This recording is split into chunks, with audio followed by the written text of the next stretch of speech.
Hello, welcome back my channel. അപ്പോൾ എല്ലാവർക്കും എൻ്റെ ചാനലിലോട്ട് ഒരിക്കൽ കൂടി സ്വാഗതം. അപ്പോൾ എല്ലാവർക്കും സുഖമാണെന്ന് വിശ്വസിക്കുന്നു കേട്ടോ. അപ്പോൾ ഇന്ന് ഞാൻ സംസാരിക്കാൻ പോകുന്നത് വേറെ ഒന്നുമല്ല, നമ്മുടെ ശ്രീകണ്ഠനാഥൻ്റെ ഷോയിൽ, അതായത് തമ്മിൽ തമ്മിൽ എന്നൊരു ഷോയിൽ വസ്ത്രദാനത്തെ പറ്റി ഒരു ഡിബേറ്റ് നടന്നിട്ടുണ്ടായിരുന്നു. അതിൽ നമുക്ക് അറിയപ്പെടുന്ന നമുക്കറിയപ്പെട്ട ഹനാൻ, അതുപോലെ അത്യാവശ്യം ഫേമസ് ആയ സ്ത്രീകളൊക്കെ ഉണ്ടായിരുന്നു. പിന്നെ അത് മാത്രമല്ല, പിന്നെ അതിന് ഡിബേറ്റ് ചെയ്യാൻ വേണ്ടി, അതിന് മറുവശം കാണാൻ വേണ്ടിയിട്ട് കുറച്ച് അല്ലാത്ത ആൾക്കാരുണ്ടായിരുന്നു. അപ്പം ഞാനിതിൽ എനിക്ക് ആരുടെ ഭാഗത്താണോ ശരി എന്ന് പറയാൻ വേണ്ടിയിട്ടാണ് ഞാൻ വന്നിട്ടുള്ളത്. അപ്പം ഞാൻ ആ ഒരു തർക്കിക്കുന്നൊരു വീഡിയോ ഉണ്ട്. അപ്പം ആ വീഡിയോ ഒന്ന് കണ്ടിട്ട് വരാം കേട്ടോ. ആദ്യം ഹനാലിൽ നിന്ന് തുടങ്ങാം. നമുക്കൊരു ബഹുമാനവും സ്നേഹവും ഒരു പെണ്ണിനോട് തോന്നണമെങ്കിൽ ആ ഡ്രസ്സിങ്ങിൽ കൂടി ഒന്ന് നമ്മൾ നോക്കും, ഒന്ന് ചിന്തിക്കും. നടന്നു വരുന്നത്, പോകുന്നത്, മറ്റ് വസ്ത്രധാരണം എല്ലാം ചിന്തിച്ചിട്ട് തന്നെയാണ് ഓരോ പുരുഷനും ഒരു സ്ത്രീക്ക് എത്ര ബഹുമാനം കൊടുക്കണം. നിങ്ങളുടെ സർട്ടിഫിക്കറ്റ് കിട്ടിയിട്ട് വേണോ ഞങ്ങൾക്ക് ഇവിടെ വസ്ത്രം ധരിച്ച് നടക്കാനായിട്ട്? നിങ്ങളുടെ സർട്ടിഫിക്കറ്റും നിങ്ങളുടെ സ്വാതന്ത്ര്യത്തിന്റെ അളവും നിങ്ങൾക്ക് ആരാണ് പറഞ്ഞു തന്നത്? സംസാരിക്കരുത്. താങ്കൾ പറഞ്ഞു ഞാനിവിടെ നിർത്തിയിട്ടുണ്ട്. ആ സമയം ഞാൻ സംസാരിക്കും. ഒരുപാട് പേര് താങ്കളെ സഹായിച്ചിട്ടുണ്ട്. നിങ്ങളുടെ ഈ വസ്ത്രത്തിന്റെ കാര്യം ഞാൻ നടക്കുന്നുണ്ട്. അവരുടെ വസ്ത്രധാരണത്തിന് ആളുകളെ ഈ റേപ്പ് ചെയ്യുന്നതിലേക്ക് അല്ലെങ്കിൽ സെക്ച്വലി അഗ്രസീവ് ആയിട്ടുള്ള ബിഹേവിയറിലേക്ക് പോകുന്നതിലേക്ക് ലീഡ് ചെയ്യുന്നുണ്ട്. ഈ ആളുകൾക്ക് ഏതൊരു പുരുഷനും സ്ത്രീയുടെ ലൈംഗികത കാണാൻ ഇഷ്ടമാണ്. ആറും ഒക്കെ മുക്കാലിലേക്ക് നടക്കുക. സ്ത്രീകൾ എങ്ങനെയാ സാരി കൊടുക്കുന്ന ഇപ്പൊ പെർസെന്റേജ് എന്ന് പറയും ഞങ്ങള്. അതായത് പെർസെന്റേജ് ഒരെണ്ണം പുറത്ത് കാണിക്കാം. ഒരെണ്ണം പുറത്തായിരിക്കും, ഒരെണ്ണം അകത്തുണ്ടാവുള്ളൂ. സാരി ഭംഗിയായിട്ട് സാരി കൊടുക്കും, പക്ഷെ ഒന്ന് പുറത്തായിരിക്കും. അതുപോലെ ഞാനൊന്ന് പറയട്ടെ. അപ്പൊ അങ്ങനെ നടക്കുന്നവരുണ്ട്. സാരി പണ്ടൊക്കെ ജയഭാരതിയെ നമുക്ക് ഉദാഹരണമായിട്ട് എടുക്കാം. പൊക്കിളിന് താഴെ വെച്ച് സാരി ഉടുത്തിരുന്ന ഒരു കാലം ഉണ്ടായിരുന്നു. അതായത് ആ സാരി വിട്ടുപോകുമെന്ന് തോന്നുമായിരുന്നു. പക്ഷെ അന്ന് അത് ആസ്വദിച്ചിരുന്നു. പക്ഷെ ആ ജനറേഷന്റെ അത് സിനിമയാണ്. ഞാനിപ്പോ ഞാൻ ഈ ഒരു അമ്മയുടെ വാക്ക് കേട്ടിട്ട് തന്നെയാണ് ഈ സംസാരിക്കുന്നത്. ഒരു സ്ത്രീ തന്നെ എങ്ങനെയാണ് ഇത്രയും വികൃതമായിട്ട് മറ്റ് സ്ത്രീകളെ ഇങ്ങനെ അപമാനിക്കുന്നത്? ഞാനിപ്പോ ഈ ഒരു പ്രോഗ്രാമിന് വരുമ്പോൾ ഈ കുട്ടി ധരിച്ചതുപോലെ ഒരു സ്ലീവ്ലെസ് ബ്ലൗസ് ഇട്ടിട്ടാണ് വന്നത് എന്ന് വിചാരിക്കൂ. കാരണം ഞാനും അതുപോലെയുള്ള വസ്ത്രങ്ങളൊക്കെ വേറെ ഒരാള് തന്നെയാണ്. അങ്ങനെയായിരുന്നെങ്കിൽ നമ്മൾ ടീമായേനെ. സ്വാഭാവികമായിട്ട് എല്ലാ പുരുഷന്മാർക്കും ഈ ഇങ്ങനെയുള്ള വസ്ത്രം ധരിച്ചു വരുന്ന കുട്ടികളെ നോക്കും, സ്വാഭാവികമായിട്ട് നോക്കും. ഞാൻ മനഃപൂർവ്വം നോക്കാതിരിക്കും, ഞാൻ പുച്ഛത്തോടു കൂടി കാണും. അത് എന്റെ മനോഭാവമാണ്. പക്ഷെ മറ്റുള്ളവർ ഏറ്റവും കൂടുതൽ റേപ്പ് അറ്റംപ്റ്റ് നടക്കുന്നത് 13 വയസ്സിന് അല്ലെങ്കിൽ കുഞ്ഞു കുട്ടികൾക്ക് നേരെ ഉണ്ട്. എന്താ അവരുടെ ഡ്രസ്സിങ്ങിൽ എന്ത് പ്രശ്നമുള്ളത്? അമ്മുമ്മമാർക്കും അത്രയും ഏജ് ആയിട്ടുള്ള ആൾക്കാർക്ക് നേരെ റേപ്പ് അറ്റംപ്റ്റ് നടക്കുന്നുണ്ട്. അവരുടെ വസ്ത്രധാരണത്തിന് എന്താ പ്രശ്നം? അതൊന്ന് മനസ്സിലാക്കി റേപ്പ് ചെയ്യുന്നതിന്റെ പ്രശ്നം എന്താ വെച്ചാൽ ഫ്രസ്ട്രേഷൻ അഗ്രഷൻ തിയറി ഉണ്ട്. സെക്ഷൽ ഫ്രസ്ട്രേഷൻ, ഒരു പുരുഷൻ എത്രത്തോളം സെക്ഷൽ ഇമേജുകൾക്ക് എക്സ്പോസ് ആവുന്നത് ഒരു ദിവസം അതിന്റെ പഠനങ്ങളുണ്ട്. നമ്മൾ ഹോർഡിങ്സും അഡ്വർടൈസ്മെന്റും മോഡൽസിന്റെ ഒക്കെ നോക്കുക. ആ സെക്ഷലി എക്സ്പോസ്ഡ് ആവുന്നത് ഒരു ടാർഗറ്റിൽ അല്ലല്ല ഒരു ടാർഗറ്റിൽ നിന്ന് നമ്മൾ സെക്ഷലി എക്സ്പോസ്, നമ്മൾ ഭയങ്കര ട്രിഗേർഡ് ആയാൽ, ഇപ്പൊ നമ്മള് ഓഫീസിൽ നിന്ന് ബോസ് ചീത്ത പറഞ്ഞാൽ തിരിച്ച് ബോസിനോട് ചീത്ത പറയാൻ പറ്റില്ല. നമ്മൾ വീട്ടിൽ പോയിട്ട് വേറെ ആരോടെങ്കിലും ദേഷ്യം തീർക്കും. ഇതേപോലെ ഇത് ഫ്രസ്ട്രേഷൻ അഗ്രഷൻ തിയറിയാ. നമ്മളൊരു സെക്ഷൽ ഒരു ടാർഗറ്റിൽ നിന്ന് ഫ്രസ്ട്രേറ്റഡ് ആയാൽ അത് വേറൊരു ടാർഗറ്റിൽ കൊണ്ടുപോയി അതിന്റെ അഗ്രഷൻ തീർക്കും. അത് പറയുന്നതിൽ കാര്യമില്ല. കാരണം കാര്യമില്ല എന്ന് പറയുന്നത് പണ്ടത്തെ സ്ത്രീകൾ മാറുമറക്കാതെ നടന്നിരുന്നു. അതിൽ നിന്നൊരു മാറ്റം വന്നാണ് ഒരു മുണ്ട് ബ്ലൗസുമായി ഒരു നേരിയതായി. ആണുങ്ങൾ ഒരു തോർത്തു മാത്രം ഉടുത്തോട്ട് നടന്നിരുന്ന ഒരു കാലം ഉണ്ടായിരുന്നു. അന്ന് എന്തുകൊണ്ടായിരുന്നു അത് സംഭവിച്ചത്? അന്ന് വസ്ത്രം ഇല്ലായിരുന്നു.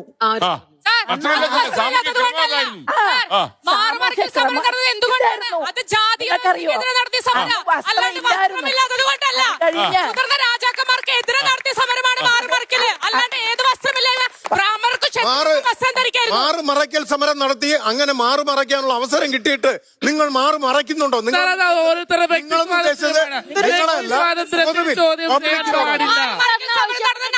എന്നിട്ട് ഇപ്പൊ നേരെ തിരിഞ്ഞില്ലേ? ഇപ്പൊ മാറുമറയ്ക്കൽ സമരം ഒന്നുകൂടി നടത്തേണ്ടി വരും. ഓക്കെ, അപ്പൊ നിങ്ങൾ എല്ലാവരും ഇത് കണ്ടെന്ന് വിശ്വസിക്കുന്നു കേട്ടോ. അപ്പൊ ഇവിടെ ഞാൻ ശരിക്കും ആ പറഞ്ഞൊരു സാറിന്റെ ഭാഗത്താണ് കേട്ടോ. എനിക്ക് ന്യായം എന്ന് തോന്നുന്നത് ആ സാറ് പറഞ്ഞു അത് വളരെയധികം 100% ആ സാറ് ആ സാറും ആ ഒരു സാറ് പറഞ്ഞതിനോടാണ് ഞാൻ യോജിക്കുന്നത് കേട്ടോ. കാരണം ഒരു പെണ്ണിനെ വിലയിരുത്തുന്നത് അവളുടെ വസ്ത്രധാരണം തന്നെയാണ്. ആ ഹനാൻ എന്നൊരു സ്ത്രീ പറഞ്ഞിട്ടുണ്ട്, അതായത് തന്റെ അതേപോലെ നിങ്ങളുടെ ഇഷ്ടത്തിന് വസ്ത്രം ധരിക്കേണ്ട ആവശ്യമില്ല. ഓക്കെ, അത് ശരി. അതായത് ഇപ്പൊ ഞാൻ അതായത് എനിക്കിപ്പോ എന്ത് വസ്ത്രം ധരിക്കണം ധരിക്കേണ്ട തീരുമാനിക്കുന്നത് ഞാനാണ്, അല്ലാതെ മറ്റുള്ളവരെ വിശ്വസിക്കേണ്ട ആവശ്യമൊന്നുമില്ല. ആ ഒരു തരത്തിലാണ് ഹനാൻ പറഞ്ഞിട്ടുള്ളത്. പക്ഷേ നമ്മളൊരു വ്യക്തി, നമ്മൾ മാത്രമല്ലല്ലോ ഈ സൊസൈറ്റിയിൽ ജീവിക്കുന്നത്. ഇതിൽ ഒരുപാട് പേരുണ്ട്, ഒരുപാട് സ്ത്രീകളുണ്ട്, ഒരുപാട് കുട്ടികളുണ്ട്. ഈ പുതിയ കുട്ടികൾ നമ്മളെ കണ്ടിട്ടാണ് പഠിക്കുന്നത്. നമ്മുടെ വസ്ത്രധാരണം കണ്ടിട്ടാണ് അവർ പഠിക്കുന്നത്. ഒരു സ്ത്രീക്ക് പറഞ്ഞ പോലെ തന്നെ ഏത് വസ്ത്രം ധരിക്കേണ്ട തീരുമാനിക്കുന്ന ഒരു സ്ത്രീ തന്നെയാണ്. പക്ഷെ ആ സാറ് പറഞ്ഞ പോലെ തന്നെ ഒരു സ്ത്രീയെ മനസ്സിലാക്കുന്നത് അവരുടെ വസ്ത്രധാരണം തന്നെയാണ്. ഇപ്പോൾ 100-ൽ ഒരു 50% സ്ത്രീകൾ എങ്ങനെ വസ്ത്രം ധരിക്കുന്നത്, ഏത് രീതിയിലാണ് വസ്ത്രം ധരിക്കുന്നത്, അവർ ധരിക്കുന്ന വസ്ത്രത്തിന്റെ രീതി എങ്ങനെയാണ് ഒന്ന് ആലോചിച്ച് നോക്കിയേ. അവര് വസ്ത്രം ധരിക്കുന്നുണ്ടെന്ന് ചോദിച്ചാല് ധരിക്കുന്നുണ്ട്, പക്ഷെ ശരീരം അവിടെ ഇവിടെ ഒക്കെ കാണുന്നുണ്ട്. ശരീരം മറയ്ക്കാനല്ലേ നമ്മൾ വസ്ത്രം ധരിക്കുന്നത്. നമ്മുടെ നമുക്ക് കാണാൻ പറ്റാത്ത ഭാഗങ്ങൾ മറയ്ക്കണം. അത് നല്ല രീതിയിൽ മറച്ച് നല്ല രീതിയിൽ ധരിക്കുന്ന ഇതാണ് വസ്ത്രം എന്ന് പറയുന്നത്. ആ വസ്ത്രം നല്ല രീതിയിൽ ധരിക്കുമ്പോഴാണ് പൂർണ്ണമായിട്ടാവുള്ളൂ. അല്ലാതെ നമ്മുടെ ശരീരം മൊത്തം കാണിച്ച് നമ്മുടെ റീച്ചിന് വേണ്ടി നമ്മുടെ ശരീരം കാണിച്ചിട്ട് വലിയ പ്രയോജനമുണ്ടോ? ഞാൻ അതിനിപ്പോ ആ സാറിന്റെ ഭാഗത്താണ് കേട്ടോ എനിക്ക് ന്യായം എന്ന് പറയാനുള്ളത്. കാരണം ഇന്ന് ആദ്യം ഇതിൽ പറഞ്ഞ പോലെ തന്നെ പറയുന്നുണ്ട്, ഇതിൽ പറഞ്ഞ പോലെ തന്നെ ആദ്യമൊക്കെ നമ്മുടെ മാറ് മറയ്ക്കാൻ വേണ്ടിയിട്ടാണ് സമരം ചെയ്തിട്ടുണ്ടായിരുന്നത്. ഇന്ന് അന്ന് ആ സമരം ചെയ്ത സ്ത്രീകളുടെ അവസ്ഥ ഒന്ന് ആലോചിച്ച് നോക്കിയേ. അവർക്ക് മറയ്ക്കണം, തുറന്ന് കിടക്കുകയാണ്. ശരീരം എങ്ങനെ പൂർണ്ണമായിട്ട് കിടക്കുമ്പോൾ ഒരാണ് വന്ന് ആ സ്ത്രീയെ നോക്കുമ്പോൾ ആ പുരുഷന്മാർക്ക് അതിങ്ങനെ ഇത് കൂടുകയാണ്. ആ സ്ത്രീയോടുള്ള ഒരു മോശമായിട്ടുള്ള ഒരു അനുഭൂതി കൂടുകയാണ്. അപ്പോ അന്നത്തെ സ്ത്രീകൾ അനുഭവിച്ചത് ഒന്ന് ആലോചിച്ച് നോക്കിയേ.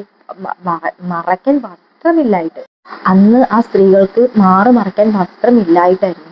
അന്ന് അവർ അനുഭവിച്ച സെക്ഷൽ ആയിട്ടുള്ള കാര്യങ്ങളൊക്കെ ഒന്ന് ആലോചിച്ച് നോക്കി. എത്ര കഷ്ടപ്പെട്ടിട്ടുണ്ടായിരിക്കില്ലേ അന്ന് അനുഭവിച്ച സ്ത്രീകൾക്ക് അറിയാം അന്ന് അനുഭവിച്ചതിന്റെ കാര്യങ്ങളും. അതിന് പ്രവർത്തിച്ച് ഒരുപാട് പേരുണ്ട് മറയ്ക്കാനുള്ള സമരത്തിന് വേണ്ടിയിട്ട്. അത് ഒരുപാട് വർഷങ്ങളാണ്. പക്ഷെ ഇന്ന സ്ഥാനത്ത് ആ മറയ്ക്കാൻ വേണ്ടിയിട്ടുള്ള ആൾക്കാരൊക്കെ സ്ത്രീകൾക്ക് വേണ്ടിയിട്ടാണ് ചെയ്തിട്ടുള്ളത്. സ്ത്രീകളെ ഇനി ഒരിക്കലും ഞാൻ ദുരുപയോഗം ചെയ്തെന്നൊക്കെ വിശ്വാസത്തിലാണ് ചെയ്തത്. പക്ഷെ ഇപ്പൊ സ്ത്രീകൾ എന്താ കാണിക്കുന്നത്, ഇപ്പൊ കാണിക്കാനുള്ള രീതിയിലാണ് കേട്ടോ നടക്കുന്നത്. അതായത് എങ്ങനെയൊക്കെ കാണിക്കണോ എന്ന് ഓരോ സ്ത്രീകൾക്കും അറിയത്തില്ല. എവിടൊക്കെ കാണിക്കണം എന്ന് അറിയത്തില്ല, എങ്ങനെ കാണിക്കണം എന്ന് അറിയത്തില്ല. ഒരു ഡ്രസ്സ് ഇടുകയാണെങ്കിൽ അല്ലെങ്കിൽ ഒരു സാരി എടുക്കുകയാണെങ്കിൽ തന്നെ മര്യാദയ്ക്ക് എടുക്കുന്നില്ല കേട്ടോ ഇന്നത്തെ കാലത്ത്. നമ്മളെല്ലാവരും സോഷ്യൽ മീഡിയയിൽ ഇതിലും കാണുന്നതാണ്. ഞാൻ ഒരു സ്ത്രീകളെ ഇതിൽ ആക്ഷേപിച്ച് പറയില്ല. ഞാനും ഒരു സ്ത്രീയാണ്. നമ്മൾ എന്ത് ഡ്രസ്സ് ധരിക്കേണ്ടെന്നൊക്കെ തീരുമാനിക്കുന്നത് നമ്മളാണ്, മറ്റുള്ളവരല്ല. പക്ഷേ നമ്മള് ഒരു ഡ്രസ്സ് ധരിക്കുമ്പോൾ മറ്റുള്ളവർ നമ്മളെ മനസ്സിലാക്കുന്ന കുറച്ച് കാര്യങ്ങളുണ്ട്. ഇപ്പൊ ഞാൻ അങ്ങനത്തെ രീതിയിലാണ് ഡ്രസ്സ് ധരിക്കുന്നത് വെച്ചാല് ആൾക്കാർ മനസ്സിലാക്കും, ഞാൻ അങ്ങനെയാണ്, ഞാൻ ഇങ്ങനെയാണ്. അതൊരു ഏതൊരു വ്യക്തിയാണെങ്കിലും അങ്ങനെ മനസ്സിലാക്കുന്ന കാര്യമാണ്. അപ്പോൾ നമ്മളെ ലൈഫ് തീരുമാനിക്കുന്നത് നമ്മളാണെങ്കിൽ, അതായത് നമുക്ക് നമ്മളെ ഇഷ്ടമുള്ള ഡ്രസ്സ് ധരിക്കാന്നുണ്ടെങ്കിൽ നമ്മൾ ശരീരം കവർ ചെയ്തിട്ടുള്ള ഒരുപാട് മോഡേൺ ഡ്രസ്സുകളും കാര്യങ്ങളൊക്കെ ഉണ്ടല്ലോ, അങ്ങനെ ധരിക്കാണ്ട് യാതൊരു കുഴപ്പമില്ല. പക്ഷെ ഇത് മറ്റുള്ളവരെ ആകർഷിക്കാൻ വേണ്ടി കാണിച്ചു കൂട്ടുന്നത് തന്നെയാണ്. എന്നിട്ട് പറയും എന്റെ ശരീരം മറ്റുള്ള ആരും നോക്കാൻ പാടില്ല, എന്റെ ശരീരം ആരും നോക്കാൻ പാടില്ല, എന്റെ ശരീരം എനിക്ക് ഇഷ്ടപ്പെട്ട രീതിയിൽ വസ്ത്രം. സുഹൃത്തുക്കളെ, ഞാനൊരു കാര്യം പറഞ്ഞോട്ടെ. ഒരു സ്ത്രീ, അതായത് ഒരു സിനിമാ നടി നമുക്ക് ഇതാക്കാം. ഒരു സിനിമാ നടി അങ്ങനത്തെ തന്റെ രീതിയൊക്കെ കാണിക്കുന്ന രീതിയിലുള്ള വസ്ത്രം ധരിച്ചു കഴിഞ്ഞാൽ നമ്മൾ സ്വാഭാവികമായിട്ട് നോക്കിപ്പോകും. കാരണം അവരെ കാണാൻ നല്ല ഭംഗിയുള്ളതായിരിക്കും, അവരുടെ ശരീരം നല്ല ഭംഗിയുള്ളതായിരിക്കും. അപ്പൊ നമുക്കത് ആകർഷണം കൂടും. അതായത് ഒരു സ്ത്രീ ആയാലും ഏതൊരാളായിക്കോട്ടെ നല്ല ഭംഗിയുള്ള ഒരു ശരീരം കണ്ടാൽ നമ്മൾ നോക്കുമല്ലോ. അപ്പൊ എന്നിട്ട് പറയും കുറ്റം നോക്കുന്ന ആൾക്കാർക്കായിരിക്കും, അല്ലാതെ ഇവരിങ്ങനത്തെ ഡ്രസ്സ് ധരിക്കുന്നതുകൊണ്ടല്ല നോക്കണമെന്ന് അവർ വിചാരിക്കുന്നില്ല. അപ്പോഴും കുറ്റം ഈ കാണുന്ന ആൾക്കാർക്കായിരിക്കും. അതായത് ഇന്ന് കൂടുതലും ഈ ഒരു സ്ത്രീകളെ ദുരുപയോഗം ചെയ്യാൻ കാരണം ഈ ഒരു സംഭവം, ഈ ഡ്രസ് രീതിയും കാര്യങ്ങളും കൊണ്ട് തന്നെയാണ്. അതായത് മാന്യമായിട്ട് ആരും ഡ്രസ്സ് ധരിക്കുന്നില്ല. പുരുഷന്മാരെ വശീകരിക്കുന്ന രീതിയിൽ തന്നെയാണ് ഡ്രസ്സ് ധരിക്കുന്നത് കേട്ടോ. ഇവിടെ പറയുന്നുണ്ട്, അതായത് പർദ്ദ ഇട്ട് നടക്കുന്നവര്, ഡ്രസ്സ് മൊത്തം കവർ ചെയ്തവരൊക്കെ റേപ്പ് ചെയ്യുന്നുണ്ട്. ഉണ്ട്, റേപ്പ് ചെയ്യുന്നുണ്ട്. അപ്പൊ ഒരിക്കലും നമ്മൾ അങ്ങനെ പറയുന്നില്ല. റേപ്പ് ചെയ്യുന്നില്ല എന്ന് ഒരിക്കലും ഞാൻ പറയുന്നില്ല. പക്ഷേ ഇപ്പൊ റേപ്പ് ചെയ്യുന്ന പകുതിയിലേറെ പേര് ഇങ്ങനത്തെ കാര്യങ്ങൾ കൊണ്ടാണ്. ഈ സെക്ഷലായിട്ട് സ്ത്രീകൾ ഉപയോഗിക്കാൻ കാരണം തന്നെ ഈ ഒരു ഡ്രസ്സ് രീതി കൊണ്ടാണ്. ഒരുപാട് കുഞ്ഞു കുട്ടികളെ വരെ ഉപദ്രവിക്കുന്നുണ്ട്. പക്ഷെ ഇതൊക്കെ കൊണ്ട് കാരണം എന്താ? നമ്മൾ സോഷ്യൽ മീഡിയയിൽ സ്ത്രീകൾ ഇപ്പൊ ഇതാ കാണുന്നത്, ഡ്രസ്സ് മര്യാദക്ക് ധരിക്കുന്നില്ല, മര്യാദക്ക് പോലും ഡ്രസ്സ് ധരിക്കുന്നില്ല. ഒരുപാട് മോശമായിട്ടുള്ള സീനുകൾ അഭിനയിക്കുന്നത്, സിനിമ ആയാലും ശരി, ഓരോ സൈറ്റുകളിൽ ഫോൺ വീഡിയോസ് ആണെങ്കിലും ശരി. ഇവരാകും സോഷ്യൽ മീഡിയയിൽ നമ്മൾ രാവിലെ തുറന്നാൽ തന്നെ കാണുന്നത് ഈ ഒരു കോപ്പായം കാട്ടിലാണ്. എങ്ങനെ ഈ സ്ത്രീകൾക്കൊക്കെ ഇങ്ങനെ കഴിയുന്നതെന്നാണ്. അവർക്ക് ഏത് തരത്തിലാണ് ഡ്രസ്സ് ധരിക്കേണ്ടതെന്നും അതുപോലെ തന്നെ ഏത് തരത്തിലുള്ള വീഡിയോസ് ഒക്കെ ചെയ്യുന്നതെന്നൊന്നും മനസ്സിലാവുന്നില്ല. എന്നിട്ട് പുരുഷന്മാർക്ക് കുറ്റം, പുരുഷന്മാരെ അവിടെ നോക്കി ഇവിടെ നോക്കി. അതിൽ പറയാൻ നമുക്ക് യാതൊരു ഇതുമില്ല കേട്ടോ. കാരണം നമ്മളെ ശരീരം നോക്കുന്നത് നമ്മളാണ്. ഇന്ന് ഒരുപാട് കുട്ടികൾ വഴിതെറ്റുന്നുണ്ട്, ഒരുപാട് പെൺകുട്ടികളെ ഉപദ്രവിക്കുന്നുണ്ട്. ഇതൊക്കെ കാരണം എന്താ? നമുക്കിത് ആകർഷണം കൂടിക്കൊണ്ടിരിക്കുകയാണ്.